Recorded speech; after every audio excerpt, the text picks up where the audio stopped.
everyone. Today I've got The Falcon and the Winter Soldier, Episode 5, Disney Plus review. With only one episode left until this series ends. I mean, I know it's crazy. I almost don't want to see it end.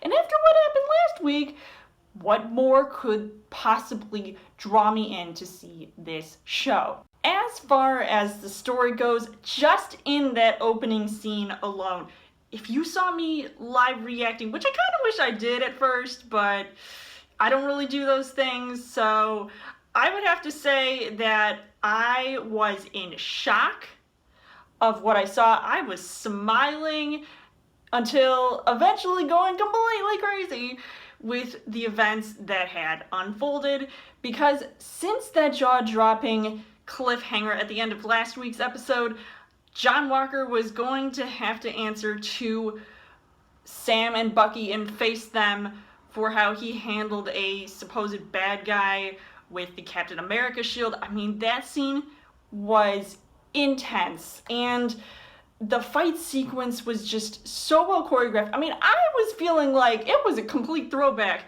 to Captain America Civil War, where Tony Stark and Steve Rogers and Bucky were basically all going head to head with each other, and I felt like it was just so amazing to see that happen on screen. And I kept on thinking, if only Sam had just taken up the shield in the first place, none of this probably would have happened.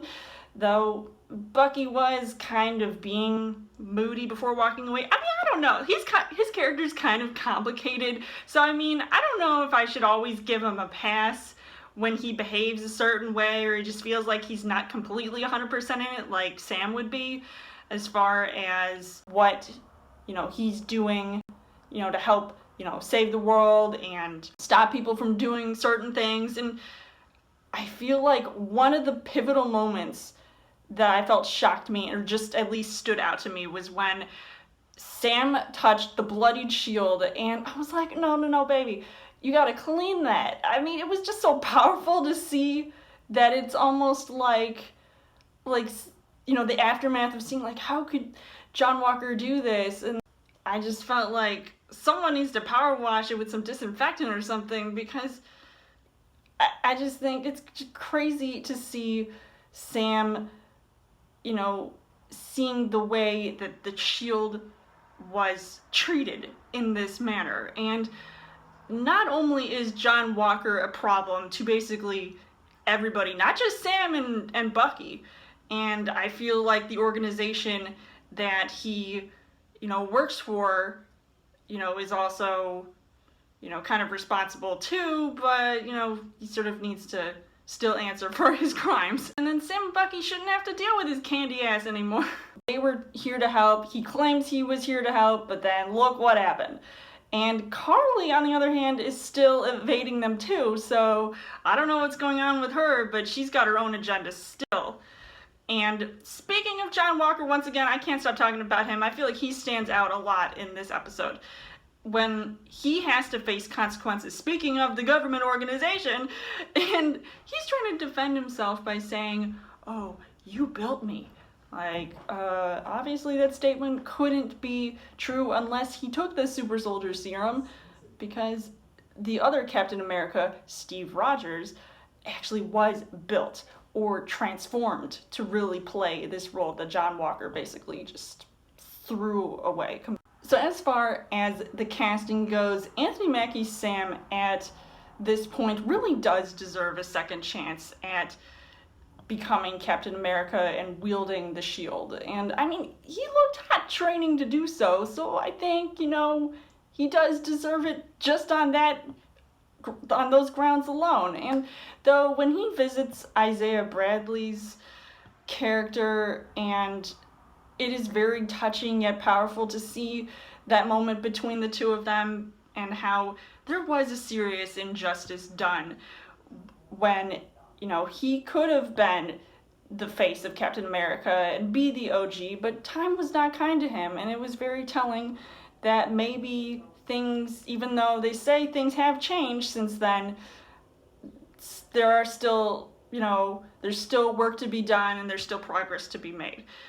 And Sebastian Stan has been a big help to Sam, and I feel like he is still seen as a side character. Not that he can't stand out on his own merits, but I feel like the one scene that I really loved him in was when he and Sam were together, and Sam is practicing throwing the shield, and just that whole exchange between them I thought was really nice. And once again, speaking of John Walker, Wyatt Russell has got some serious range with this character. I mean, you know how they said, like, we weren't supposed to really like him? But I do like that he can pull off playing this sort of misunderstood bad guy. And do I feel bad for him in the slightest? I thought I did, but now I just shake my head with disappointment because with the way he was supposed to represent the Shield. And so we'll see where his character goes next. And the cameo appearance that I did not expect to see in this episode was from Julia Louis-Dreyfus. And I don't know exactly what character she's playing. I don't remember what name she was sort of giving herself, but if you guys know the answer, I mean, definitely let me know. But I think she looked fabulous in that outfit she was in. I mean, she kind of comes off like this evil, like, type of character, and so I don't know if, you know, that's gonna be true in the future, or at least in the final episode. Carly, there's not much else to say about her except she's just still at it again with trying to direct people to come together and formulate this evil plot to you know, stand out and do some serious harm and damage to society. So we'll see if, you know, even though society might have not been kind to her, let's see how she treats the world next. And also, Daniel Bruhl's Zemo returns to Sokovia, even though it looked like CGI was used for the backdrop, so it kind of took me out a little bit.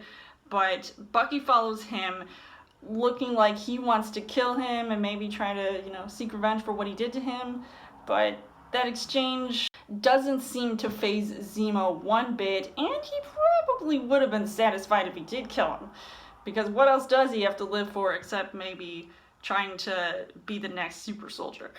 But the Dora Milaje had other plans and just took him away. So we'll see if he's gonna face judgment yet again. The things that I liked about this episode was that one of the messages I picked up on from watching this episode was how some of the characters seem to be dedicating their lives and dedicating everything that they are to, you know, what they think is, you know, right, and only for it to not go the way that they expected because somebody might intervene, like what happened to the OG Captain America, or John Walker complaining about how life's not been fair to him, and Carly trying to motivate her followers. And I felt like the tone completely changed right from the start of this episode, and I actually really liked how they had this sort of somber yet dramatic tone going on. But then I liked that it was also uplifting at times, like when Bucky's helping Sam with his sister's boat, and the pacing was also one where I didn't mind that it was a little bit slow moving because it took its time to delve into every little detail. And I feel like Marvel did a really good job with, you know, not revealing too much and yet teasing us with things still yet to come, like what's in the box? I mean, Sam didn't really look like he had much of an expression on his face, which I was hoping to see, but whatever it is, he might need it for some event that's going to be happening in New York, because there are things that are about to get down, and whatever the bad guys are planning to do, it's going to be crazy and intense. So I really didn't want to see this episode end, and I wanted to see more. But also, there is a post-credit scene which involves John Walker making his version of the Captain America shield, which is probably not going to work out so well because it's not made out of vibranium. So how effective will it be used? I have no idea, but obviously not to the extent the original one was. So overall, I would say that I really enjoyed this episode. I mean, my heart is still racing after watching it, so I can't wait to see how this is all going to come to an end. So I would highly recommend seeing this episode, this series in general, and I would give this 5 hearts on the heart rate scale. So let me know in the comments what you guys thought of The Falcon and the Winter Soldier episode 5. And as always, you guys can subscribe to my channel. I've got more movie reviews, movie updates, come back every week for a Chill Thursday video. You guys can also like me on Facebook and follow me on Twitter, and I'll see you guys later.